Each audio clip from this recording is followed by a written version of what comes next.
انا تعبت والله من الفوكس مش راضي يظبط. ف- هصور على كده.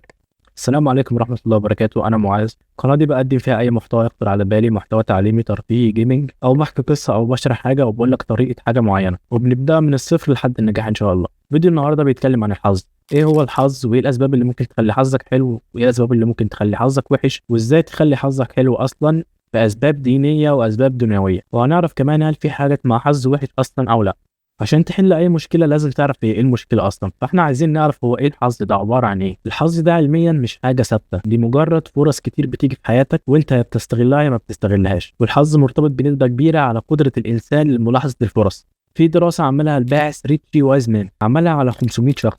ليه؟ ان الاشخاص اللي عندهم حظ كتير او فرص كتير دايما نظرتهم للحياه ايجابيه، انما عكس الناس اللي كانوا حظهم مش حلو كانوا مش قادرين يشوفوا الفرص وبيشوفوها عقبات في حياتهم. علميا الحظ ممكن يكون نتيجه للقرارات البسيطه اللي بتاخدها في يومك، زي طريقه التفكير والمحيط اللي انت بيه واصحابك اللي انت قاعد معاهم واهلك اللي انت قاعد معاهم. ناس كتير بتظن ان الحظ ده مجرد صدفه، بس الحقيقه مش كده. نزلت فيديو بيتكلم عن الموضوع ده بطريقه غير مباشره، وكنت بتكلم فيه بالاخص عن تاثير الفراشه. لو حابب تروح تتفرج على الفيديو هسيبه لك في الاي اللي فوق دي. بس في الحقيقه هو الحظ مرتبط بكيفيه اتخاذنا للقرارات. دلوقتي خلينا ننتقل للجزء الديني ونعرف مفهوم الحظ ايه في الدين. في الدين الاسلامي الحظ ده موجود اصلا. الحظ ده هو القرارات اللي ربنا كاتبها لك اصلا من قبل ما تتولد. حظنا في الدنيا ديت هو بايد ربنا. وكمان في مقوله شهيره بتقول تفاءلوا بالخير تجدوه، ودي مش الرسول صلى الله عليه وسلم اللي قايلها، دي ناس عاديين اللي قايلها، بس المقوله دي صح. الحظ في الاسلام مرتبط بالرزق وبالعمل الصالح. لما الانسان يتوكل على الله، لما تعتمد على ربنا، ربنا هيرزقك ويديك فرص كويسه في الحياه وهيخليك تلاحظها. طب ليه اصلا في ناس حظهم حلو؟ اللي حظهم حلو دول بيكونوا متفائلين بالحياه، بيكونوا شايفين الحياه بنظره مختلفه، لما بيجي لهم فرصه بيستغلوها. عارف في ناس دايما كده بتستغل اي فرصه بيجيبوا منها فلوس. هو الناس اللي حظهم حلو بيبقى بسبب كده، بيبقوا متفائلين بالحياه، فبيشوفوا اللي حواليهم بنظره حلوه. نظرتك لنفسك بتخلي العالم يشوفك بالنظره اللي انت بتشوفها لنفسك. لو واحد مش واثق في نفسه داخليا، حتى لو مظهره ان هو واثق في نفسه، الدنيا كلها هتبقى ضده، هتبين له ان هو فعلا واثق في نفسه. وكمان المحيط اللي حواليك له علاقه كبيره بالحظ، زي اصحابك، الناس اللي بتتعامل معاهم، اهلك اللي انت عايش معاهم، وطريقه معاملتك معاهم كمان. اظن انا قلت لك الطريقه اللي تخلي بيها حظك حلو ازاي، بس هقول لك على كذا نقطه تخلي فعلا حظك حلو. اولها وهو التفاؤل. وزي ما قلت لك الحظ كويس مرتبط بشكل كبير بالتفاؤل. لما تبدا تفكر بشكل ايجابي وتدور على فرص في كل موقف، فرصك هتزيد انك يكون عندك حياه افضل. وده مش مجرد كلام، ده مثبت علميا فعلا. تاني حاجه اتعلم الصبر. لما يواجهك مشكله حاول تشوفها كفرصه انك تتعلم، ومفيش حد بيتعلم غير لما بيغلط، فتخلي يكون عندك صبر واستغل ده، وحاول تشوف السلبيات من الموقف والايجابيات عشان تتعلم من الموقف. تالت حاجه خد بالاسباب وخطط وتوكل على الله. الحظ مش هيجي لو انت مش بتعمل حاجه. حط اسباب، حط خطه، توكل على الله، الحظ هيجي لك. وكمان في نقطه مهمه، ان الحظ مرتبط بالعلاقات. حاول تكون علاقات كتير، تعمل صحاب كتير، ده هيفرق معاك جدا في حياتك. هتاخد معلومات من ده ومعلومات من ده، وتفهم من ده وتفهم من ده، فبالتالي فرصك هتزيد سواء في شغل او في اي حاجه في الحياه. عقلك او ادراكك هيزيد، فبالتالي حظك هيزيد. لما تعرف معارف كتير، مثلا لما تنزل مع حد ده هيتكلم عن شغل، فتعرف منه ان في شغل، ففي فرصه انك تنزل شغل، فتاخد الخطوه وتاخد بالاسباب اللي لسه قايلها في الخطوه اللي فاتت، وتوكل على الله وتروح الشغل. هكذا بقى، قيس بقى على كده الحياه كلها. وكمان نشكر ربنا دايما عشان فرصك في الحياه تزيد، وفرصه انك يجي لك رزق تاني يزيد. وعايز اقول لك على حاجه، ان رزقك او الحظ بتاعك في الدنيا، وخلينا نقول رزق لان هو ما بقاش حظ خلاص، ده في الاساس موجود، بس ساعات ممكن الذنوب تمنع ان الرزق ده يوصل لك. فانت قرب من ربنا وقلل ذنوبك، وهتلاقي الرزق جاي لك وفرصك بتزيد في الحياه. طب هل الحظ الوحش موجود فعلا؟ ايوه، زي ما قلت لك الحظ الوحش موجود، بس انت اللي بتشوفه. يعني نظرتك لنفسك هي اللي بتخلي الحياه تبص لك بالنظره اللي انت شايفها بنفسك. فانت الفرص اللي هتجي لك انت هتشوفها وحشه، لان انت شايف بنظرتك انك ما تستحقش ده. العلم بيقول ان الحظ ده حاجه مش موجوده، انما الحظ ناتج عن النظره السلبيه اللي بتبصها لنفسك، او النظره السلبيه اللي بتبص بيها للمواقف اللي حواليك. في حاجه كمان، الثقه بالنفس ليها عامل كبير في الحظ. او مش الحظ هيخليك تختار قرارات صح، لان انت وانت مش واثق في نفسك، لو حد قال كلمه صغيره هتاثر فيك، لو حد قال كلمه حلوه هتاثر فيك. فانت ما تخليش كلام الناس ياثر فيك، لان انت كده مش هتعرف تتجه في طريق صح او تاخد قرارات صح. فحاول تثق في نفسك. والثقه في النفس بتيجي بحاجات كتير، ومش اللي هو افرض ظهرك او امشي واثق من نفسك في الشارع، او مثلا حاجات عبيطه زي اللي بتتقال. الثقه بتيجي من اسباب كتير ومنها العلم. فحاول تثقف نفسك. في النهايه الحظ مش مجرد صدفه، الحظ اسمه نصيب، وده بيبقى رزق من ربنا ليك، ممكن انت تمنعه بسبب ذنب، والحظ في ايدك انت انك تصنعه لو استغليت الفرص. اشتغل على نفسك وهتلاقي الحظ بدا يجي لك. فدايما اتفائل وخلي عندك ثقه دايما ان حياتك هتتحسن. دلوقتي احنا لقينا المشكله واسباب المشكله، وطالما لقينا المشكله يبقى الحل موجود، لان مفيش مشكله من غير سبب. ولو مش عارف تاخد الفرصه وحابب تعرف النقاط اللي اتكلمنا فيها ديت تعملها ازاي بالتفصيل، اكتب لي تحت في الكومنتات ونعملها مع بعض ونكبر سوا. لان الهدف من القناه اصلا ان احنا نطور نفسنا ونكبر ونتثقف ونتعلم مع بعض. وتقول لي حابب حابب الفايب بتاع القناه يكون عامل ازاي، لان دي مش قناتي انا بس، دي قناتي وقناه اللي بيتفرج على الفيديو، فاحنا هنصنع القناه دي مع بعض. فقول لي حابب جوها يكون عامل ازاي، لان انت هتكون واحد مشارك في شكل القناه دي، وهتبقى كوميونتي بنتكلم فيها عن اي حاجه زي جروب واتس كده، كلنا اصحاب في بعض. فبس كده اكون وصلت لنهايه الفيديو. اتمنى تكون استفدت بالفيديو وعرفت ازاي تخلي حظك حلو، وفهمت ان مفيش حاجه اسمها حظ حلو اصلا. فده كان فيديو النهارده، ما تنساش تشوف فيديو تاثير الفراشه. السلام عليكم.